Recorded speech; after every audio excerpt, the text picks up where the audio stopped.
ಗುರುಗಳ ಪಾದಾರವಿಂದಗಳಿಗೆ ಪ್ರಚಂಡ ದಂಡನಾಚಾರ್ಯನ ಪ್ರಣಾಮಗಳು. ಶ್ರೀಹರಿ, ದಯಮಾಡಿಸಿ ಪ್ರಚಂಡರೇ. ನಿಮ್ಮ ಆಗಮನದ ಬಗ್ಗೆ ಕೇಳಿ ಸಂತೋಷವಾಯಿತು. ಸರಸ್ವತಿ ಪುತ್ರರು ಶ್ರೀಮಠದ ಸಂಪತ್ತು. ನಿಮ್ಮ ಸನ್ನಿಧಾನದಲ್ಲಿ ನಮ್ಮ ವಿದ್ವತ್ ಪ್ರದರ್ಶನದ ಪಂಥಾಪಾನವನ್ನು ಸ್ವೀಕರಿಸುವ ಪಂಡಿತರು ಇದ್ದರೆ ಸಂತೋಷ, ಇಲ್ಲದಿದ್ದರೆ ಸೋಲೊಪ್ಪಿಕೊಂಡಿವೆ ಅಂತ ಹೇಳಿ. ನಾವು ನಮ್ಮ ಗೆಲುವನ್ನ ಜಗತ್ತಿಗೆ ಸಾರ್ತಾ ಮುಂದೆ ಸಾಗ್ತೀವಿ.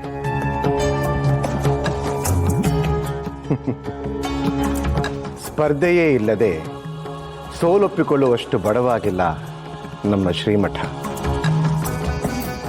ವ್ಯಾಸರಾಜರು, ವಾದಿರಾಜರಂತಹ ಮಹಾನ್ ವಿದ್ವಾಂಸರು ಕಟ್ಟಿ ಬೆಳೆಸಿದಂಥ ಪರಂಪರೆ ನಮ್ಮದು.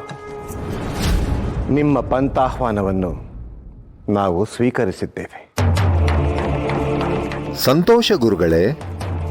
ಹಾಗೆ ನಮ್ಮ ಪಂಥದ ನಿಯಮವನ್ನ ನಿಮಗೆ ಹೇಳುತ್ತೇನೆ, ದಯಮಾಡಿ ಕೇಳಿ. ನನ್ನೊಡನೆ ಸ್ಪರ್ಧೆ ಮಾಡಿದವರು ಸೋತರೆ ಆ ಕ್ಷಣದಿಂದಲೇ ಆ ವ್ಯಕ್ತಿ ಓಂಕಾರವನ್ನು ಉಚ್ಚರಿಸುವಂತಿಲ್ಲ.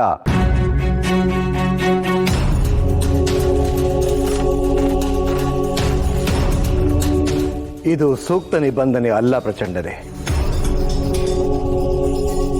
ನೀವು ವಿದ್ವಾಂಸರು, ಸರಸ್ವತಿ ಪುತ್ರರು. ಸಾಕ್ಷಾತ್ ಸರಸ್ವತಿಯನ್ನೇ ಬಂಧಿಸುವ ಅಧಿಕಾರ ಯಾರಿಗೂ ಇರುವುದಿಲ್ಲ. ಪಂಥಾಹ್ವಾನ ನೀಡಿರುವವನು ನಾನು. ಹಾಗಿದ್ದ ಮೇಲೆ ಪಂದ್ಯದಲ್ಲಿ ನನ್ನ ನಿರ್ಧಾರನೇ ಅಂತಿಮ.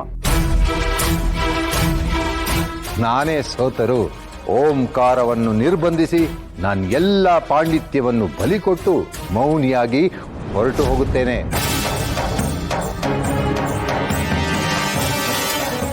ಇಂಥ ಕಠಿಣವಾದ ನಿಲುವಾದರೂ ಏಕಾಚಾರ್ಯರೇ. ಸ್ಪರ್ಧೆ ಅನ್ನೋದು ಪ್ರತಿಷ್ಠೆ ಆಗಬಾರ್ದಲ್ವೇ? ಸ್ಪರ್ಧೆ ಜ್ಞಾನವನ್ನು ಪಸರಿಸುವ ಸಂವಹನವಾಗಬೇಕೇ ಹೊರತು ದ್ವೇಷವನ್ನು ಹುಟ್ಟು ಹಾಕುವಂಥ ಹಠಮಾರಿತನ ಆಗಬಾರ್ದು. ಯುದ್ಧವಿಲ್ಲದೆ ಸಾಮ್ರಾಜ್ಯ ಸ್ಥಾಪನೆಯು ಸಾಧ್ಯವಿಲ್ಲ. ಯುದ್ಧ ಅಂದಮೇಲೆ ಸಾವು ನೋವು ಸಹಜ ಅಲ್ವಾ ಗುರುಗಳೇ? ಕತ್ತಿ ಹಿಡಿಯುವುದು ಕ್ಷಾತ್ರಿಯ ಗುಣ, ಲೇಖನಿ ಹಿಡಿಯುವುದು ಪಾಂಡಿತ್ಯದ ಗುಣ.